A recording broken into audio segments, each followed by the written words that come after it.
PMS मध्ये ना एक हल्ली मी ट्रेंड बघितला की PMS आहे म्हणून chocolate is not the solution. मी हे तुम्हाला पुढे विचारणार होते की डार्क चॉकलेट हे खूप खाल्लं डार्क चॉकलेट तुम्हाला थोड्याफार प्रमाणात तुम्ही खाल्लं तर तुम्हाला मदत करू शकतं, पण परत चॉकलेट बनवताना ऑइल कुठलं वापरलं ह्याचाही विचार केला पाहिजे.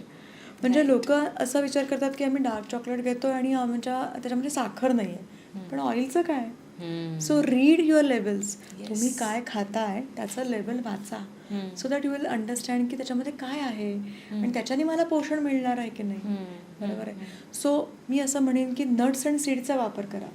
भोपळ्याच्या बिया, सनफ्लॉवरच्या बिया, किंवा आपल्या घरामध्ये आपण चणे असतील, हरभरे असतील, फुटाणे असतील, मखाणा असेल ह्याचं सेवन करा. तीळ वापरा, जवस, कारळं यासारख्या सीड्स वापरा.